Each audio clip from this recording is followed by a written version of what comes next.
ខ្ញុំបាទសូមធ្វើការអនុញ្ញាតគោរពនិងជម្រាបសួរពុកម៉ែបងប្អូននិងទស្សនិកជនជាទីគោរពថ្ងៃនេះជួបជាមួយនឹងខ្ញុំបាទ MC Play ខ្ញុំបាទសូមលើកយកនៅជោគជាតារាសីប្រចាំថ្ងៃច័ន្ទថាតើនៅក្នុងថ្ងៃច័ន្ទនេះដួងរាសីរបស់ពុកម៉ែបងប្អូនប្រែប្រួលផ្លាស់ប្ដូរទៅជាយ៉ាងដូចម្ដេចនោះដើម្បីកុំឲ្យខាតពេលវេលាយូរនោះសូមអញ្ជើញរីករាយសន្តាប់ជាមួយនឹងខ្ញុំបាទដូចតទៅសម្រាប់អស់លោកអ្នកដែលកើតឆ្នាំជូតកណ្ដុរមាសអូបរ៉ាចិញ្ចឹមនាំលៀបនាំជ័យនាំសុភមង្គលប្រាថ្នាអ្វីបានសម្រេចហើយអនាគតខ្លាយជាអ្នកមានស្ដុកស្ដំម៉ោងនាំលៀបសំណាងគឺម៉ោង4ព្រឹកដល់ម៉ោង6ល្ងាចពណ៌នាំលៀបសំណាងគឺពណ៌ខ្មៅនិងពណ៌សលេខនាំលៀបសំណាងគឺលេខ32និងលេខ78សូមខមមិនលេខ799យកលេបសម្បត្តិទេវតាទ្រព្យមានបារមីស័ក្តិសិទ្ធិណាស់ចេញភ្លាមទំនេរទាយឆត់បំផុតសម្រាប់អស់លោកអ្នកដែលកើតឆ្នាំជូតនៅថ្ងៃនេះបើលោកអ្នកធ្វើអ្វីកុំរងចាំយូរពេកពីព្រោះថាផលជាផ្លែផ្កាតែងតែហុចមកវិញជានិច្ចសម្រាប់អ្នកប្រកបមុខរបររកស៊ីជួញដូររាសីងើបឡើងខ្ពស់ដូចនេះទោះជួញទីជិតឆ្ងាយលោកអ្នកអាចសម្រេចផលល្អចូលមកបានក្រាន់បំពេញបំពង់ផងដែរសម្រាប់ការធ្វើដំណើរទីជិតឆ្ងាយមានភាពសុខដុមទាំងពេលទៅនិងពេលត្រឡប់មកវិញរីឯបញ្ហាសម្ព័ន្ធស្នេហាកំឡោះក្រមុំមានការស្មុគស្មាញក្តីបើលោកអ្នកធ្វើការដោះស្រាយតែងតែជួបសេចក្តីសម្រេចជានិច្ច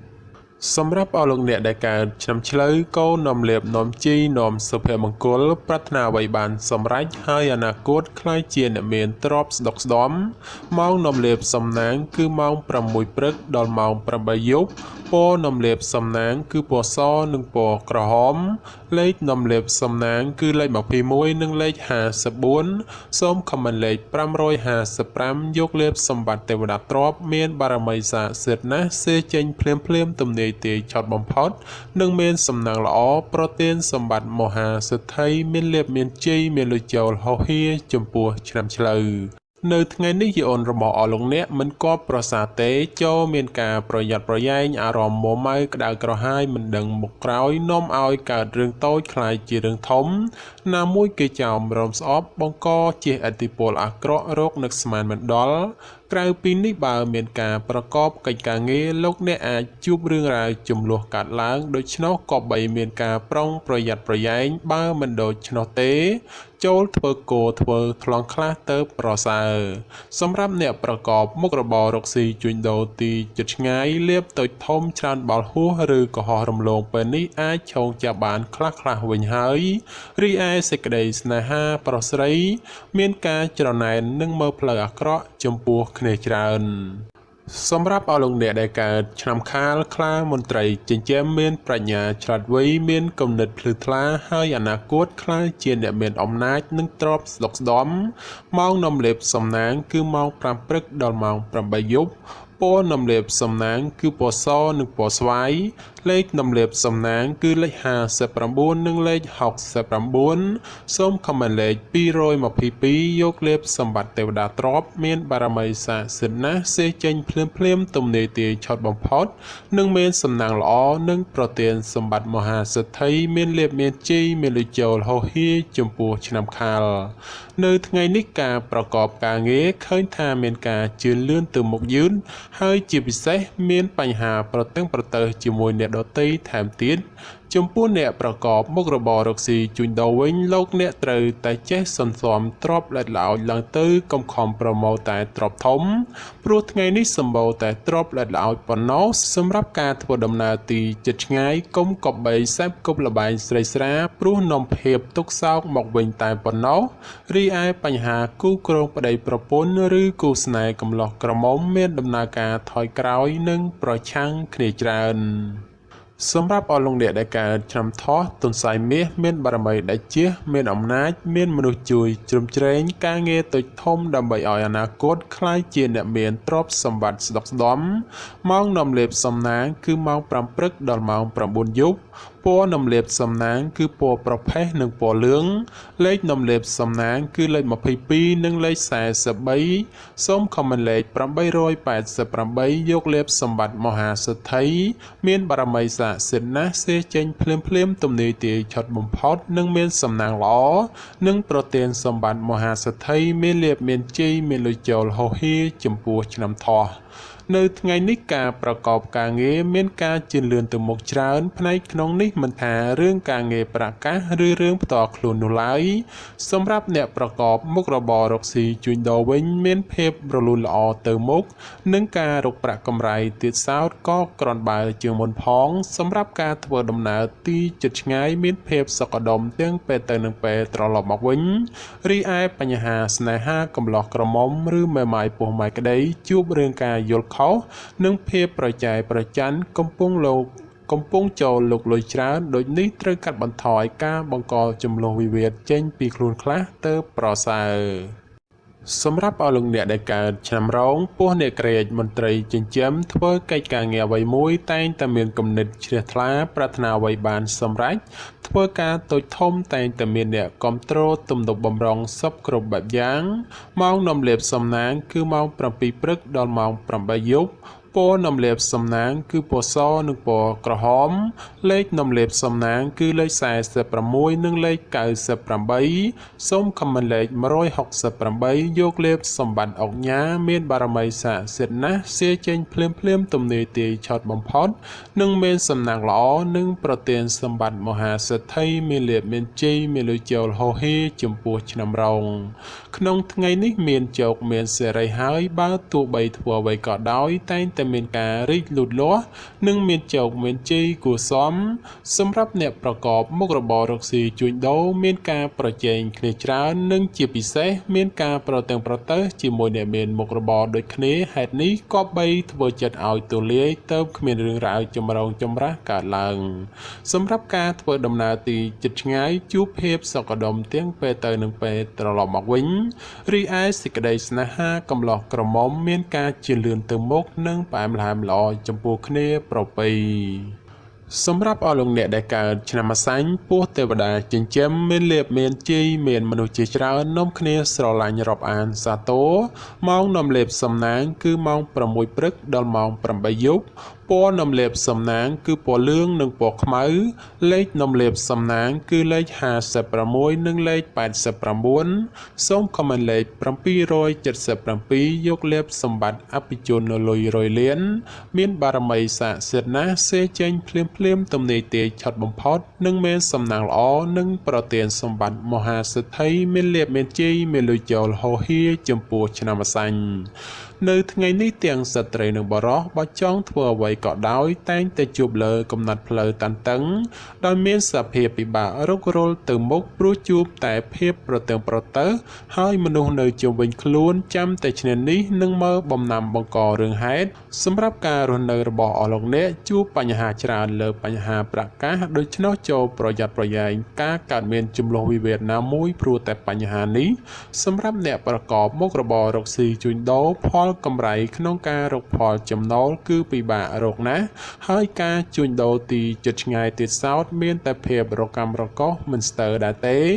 រីឯសម្ព័ន្ធស្នេហាប្រុសស្រីមានការប្រែប្រួលផ្លាស់ប្ដូរជួនល្អជួនអាក្រក់នាំឲ្យខ្វាយខ្វល់ជាញឹកញាប់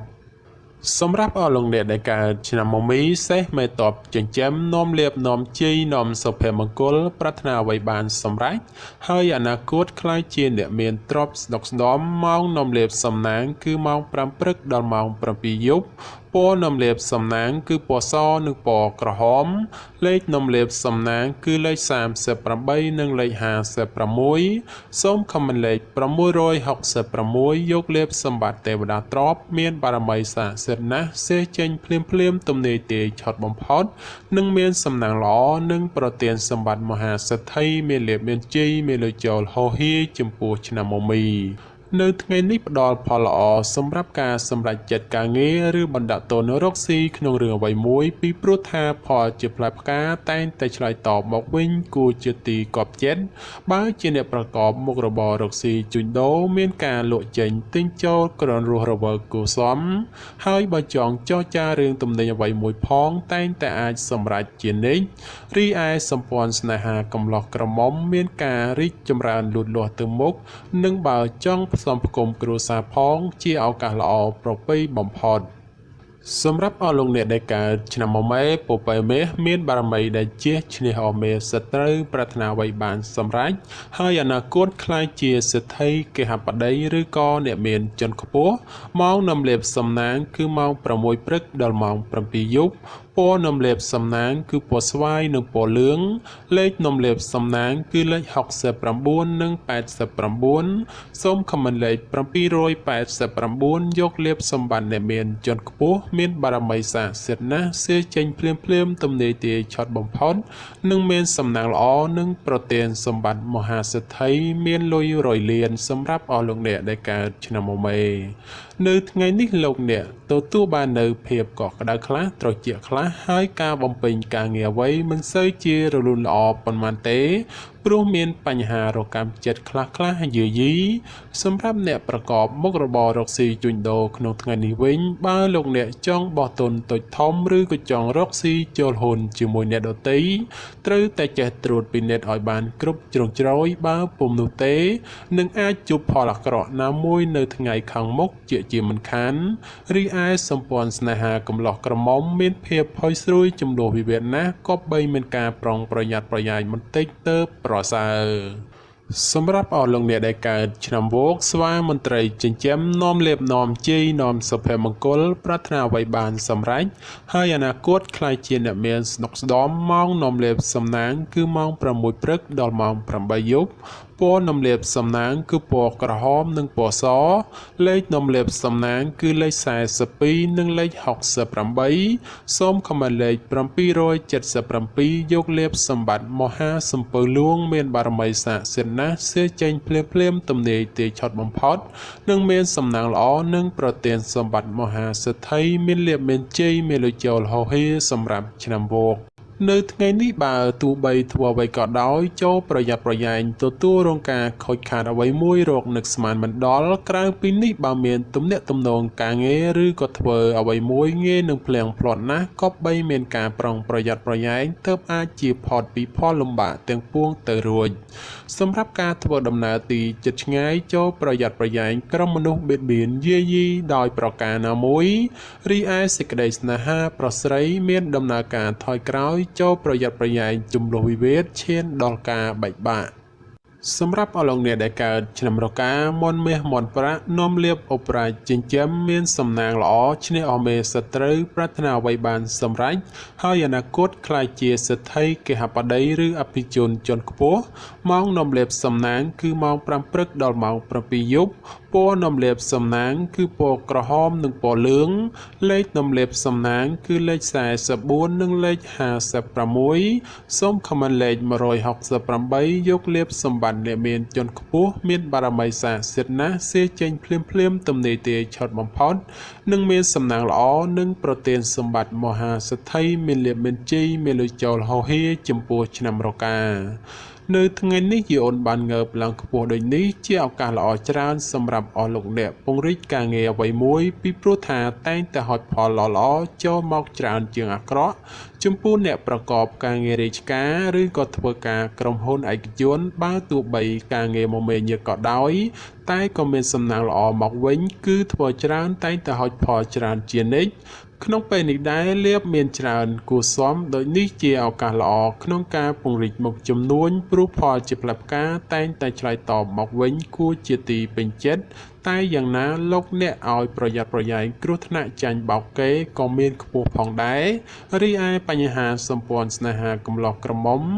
លោកអ្នកមិនគួរក៏បីលង់លក់តែក្នុងរឿងស្នេហាខុសប្រក្រតីដែលនាំឲ្យអនាគតមិនប្រសើរ សម្រាប់អស់លោកអ្នកដែលកើតឆ្នាំចោសនៈនំលៀបអូប្រាចិញ្ចឹមមានសំណាងឆ្នេះអមេសត្រូវប្រាថ្នាអ្វីបានសម្រេចហើយអនាគតខ្លាយជាសិទ្ធិគេហបតីឬក៏អ្នកមានជាន់ខ្ពស់ម៉ោងនំលៀបសំណាងគឺម៉ោង6ព្រឹកដល់ម៉ោង9យប់ពណ៌នំលៀបសំណាងគឺពណ៌ខ្មៅនិងពណ៌ប្រផេះលេខនំលៀបសំណាងគឺលេខ14និងលេខ38សូមខមមិនលេខ168យកលៀបសម្បត្តិអ្នកមានជាន់ខ្ពស់មានបារមីស័ក្តិសិទ្ធិណាស់សេចេញភ្លាមទំនេរទាយឆត់បំផុតនិងមានសំណាងល្អនិងប្រទានសម្បត្តិមហាសិទ្ធិមានលៀបមានជ័យមានលុយចូលហោហៀចំពោះឆ្នាំចោនៅថ្ងៃនេះលោកអ្នកប្រកបកិច្ចការងារអ្វីក៏អាចសម្រុកពេញទីបានហើយនិងបើទោះបីធ្វើអ្វីតែងតែហុចផលមកវិញគ្រាន់ជាទីកប់ប្រសើរសម្រាប់ពេលវេលាល្អក្នុងការធ្វើអ្វីមួយគឺម៉ោង1:00នាទីទៅដល់ម៉ោង2:59នាទីរសៀលហើយបើប្រកបកិច្ចការងារអ្វីតែងតែហុចផលមកវិញជានិច្ចចំពោះអ្នកប្រកបមុខរបររកស៊ីជួញដូរលោកអ្នកបើចង់បើកហាងថ្មីឬក៏ផ្លាស់ប្ដូរទីកន្លែងលក់ដូរជាឱកាសល្អប្រពៃណាព្រោះថាផលជាផ្លែផ្កាឆ្លើយតបក្រនកបប្រសើរសម្រាប់ការធ្វើដំណើរទីជិតឆ្ងាយមានភាពសុខដុមទាំងពេលទៅនិងពេលត្រឡប់មកវិញរីឯសេចក្តីស្នេហាកំឡោះក្រមុំឬមេម៉ាយពោះម៉ាយក្តីបើមានរៀបអាពាហ៍ពិពាហ៍ឬចូលស្តីដណ្ដឹងតែងតែសម្រេចដោយគប់បំណងសម្រាប់អស់លោកអ្នកដែលកើតឆ្នាំកុរជ្រូកនាំលៀបនាំជ័យនាំសុភមង្គលប្រាថ្នាអ្វីបានសម្រេចហើយអនាគតខ្លាយជាអ្នកមានទ្រព្យសម្បត្តិស្ដុកស្ដម្ភម៉ោងនាំលៀបសំណាងគឺម៉ោង5ព្រឹកដល់ម៉ោង8ល្ងាចពណ៌នំលៀបសំណាងគឺពណ៌សនិងពណ៌លឿងលេខនំលៀបសំណាងគឺលេខ69និងលេខ89សូមខមមិនលេខ567យកលៀបសម្បត្តិទេវតាទ្រព្យមានបារមីស័ក្តិសិទ្ធិណាស់សេចេញភ្លាមទំនេរទាយឆត់បំផុតនិងមានសំណាងល្អនិងប្រទានសម្បត្តិមហាសិទ្ធិមានលៀបមានជ័យមានលុយចូលហោហៀចំពោះឆ្នាំកុរនៅក្នុងថ្ងៃនេះបើលោកអ្នកធ្វើអ្វីត្រូវធ្វើដោយសន្សំកុំបំបោលនោះផលល្អនឹងហុចឲ្យវិញដូចជាទីកប់បំណងសម្រាប់ការប្រកបការងារក៏ដូចនោះដែរលោកអ្នកត្រូវតែធ្វើថ្នាក់ធនកណ្ដាលឬមិនសំខាន់ពេកព្រោះថាបើធ្វើធំពេកឬសំខាន់ខ្លាំងពេកផលជាផ្លែផ្កាដែលហុចមកវិញមិនសូវដូចគប់បំណងប៉ុន្មាននោះឡើយចំពោះអ្នកប្រកបមុខរបររកស៊ីជួញដូរលោកអ្នកឲ្យប្រយ័ត្នប្រយែងជន់ខិលខូចតាមលួចបន្លំឬបង្ករឿងហេតុដោយប្រការណាមួយរីឯសេចក្តីស្នេហាប្រុសស្រីមានការខ្វាយខ្វល់ព្រោះតែការប្រឆាំងគ្នាមានច្រើនជាងសពមួយដង